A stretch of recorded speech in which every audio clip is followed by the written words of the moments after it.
श्वेत अश्रू म्हणजे पांढरे अश्रू. हं, आणि मग नावं येतात प्राजक्ता आणि रातराणी. हां, किती म्हणजे विरोधाभासी वाटतं हे ऐकताना, नाही का? अगदी एकाच कवितेत हे दोन सुगंध एकत्र आणलेत कवी चंद्रकांत चन्ने यांनी. बरोबर. आज आपण त्यांच्या याच कवितेवर बोलणार आहोत, म्हणजे त्यातल्या काही भागांवर, हं, विशेषतः प्राजक्तावर लक्ष देऊया. हो. ही कविता त्यांच्या येऊ घातलेल्या कारारुखाचा भोवरा या संग्रहातली आहे.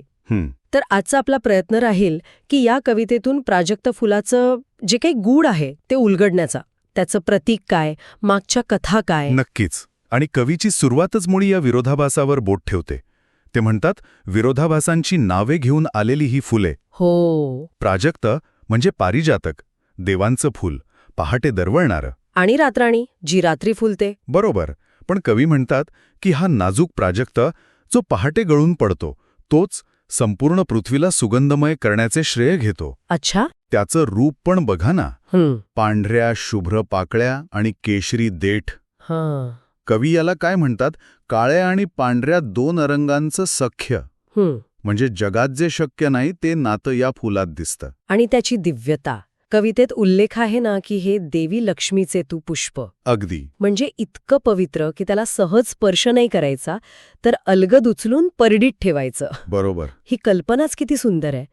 पण मग एवढं पावित्र्य, एवढं सौंदर्य, तरी याच्याभोवती दुःखाचं वलय का? कवी याला श्वेत अश्रू का म्हणतायत? इथेच कवी आपल्याला प्राजक्ताच्या अंतरंगात घेऊन जातात. त्याचा संबंध जोडला जातो एका अतृप्त प्रेमकथेशी. अच्छा. सूर्यानं तुझं अवहरलेलं प्रेम. अशी कथा आहे की प्राजक्ताचं सूर्यावर प्रेम होतं, पण ते सफल नाही झालं. अरे रे. म्हणून तो दिवसा सूर्याकडे पाठ फिरवून रात्रीच फुलतो. जणू काही अपमानाचा दाह सहन करून रात्रीला सुगंधित करतेस तू. आणि सकाळी सूर्य उगवण्याआधी फुलं गळून पडतात. बरोबर. हे जणू प्रेमभंगाचे अश्रू आहेत. म्हणूनच इंग्रजी त्याला ट्री ऑफ सॉरो म्हणतात. आणि कवितेतही कवी त्याला प्राजक्ताचा अश्रू म्हणतात. अगदी. हे खूपच नाट्यमय आहे. म्हणजे सौंदर्य आणि दुःख एकदम एकत्र. हो. पण यात आणखी एक गमतीशीर वळण आहे. काय? कवी म्हणतात, इतकं सगळं होऊनही तुझं सूर्यप्रेम तुला लपवता आले नाही. खरंच? त्याचा काही पुरावा आहे. आणि तो मिळतो वास्तुशास्त्रामध्ये. वास्तुशास्त्र म्हणजे घराच्या जागेबद्दलचं शास्त्र? हो. त्या शास्त्रानुसार तुला घराच्या पूर्वेलाच लावण्याचा संकेत आहे. काय सांगताय? म्हणजे थेट सूर्याच्या दिशेला? हो. जणू काही तो आजही नकळतपणे सूर्याचीच वाट पाहतोय. हा विरोधाभास प्राजक्ताला अजूनच रहस्यमय बनवतो. कमाल आहे. आणि मग ह्या फुलाचा संबंध थेट पुराणांशी पण आहे ना? हो. ती गोष्ट तर आणखी रंजक वाटते. हो. समुद्र मंथनाची कथा तर आपल्याला माहितीयेच. देव आणि दानवांनी अमृत मिळवण्यासाठी समुद्र घुसळला.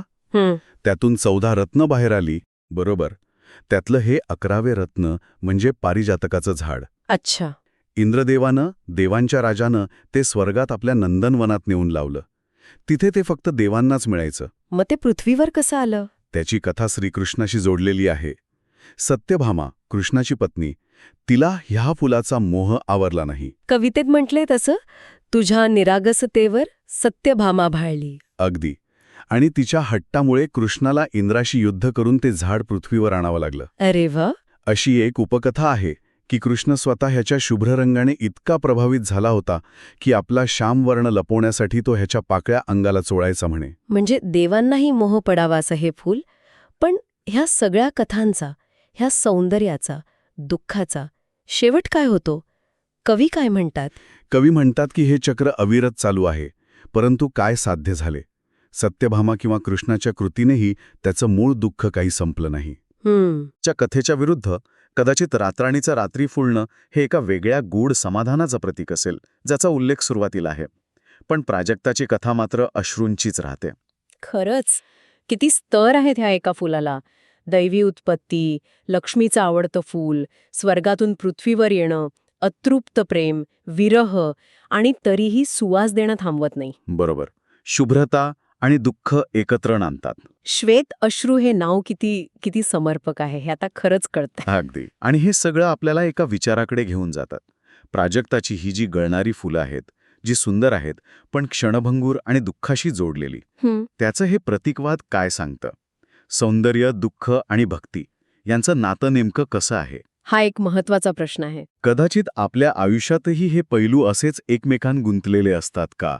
जिथे उत्कट प्रेम आहे तिथे विरहाची शक्यता असतेच. जिथे दिव्यता आहे तिथे त्यागाची कसोटी लागतेच. खरे, यावर नक्कीच विचार करायला हवा.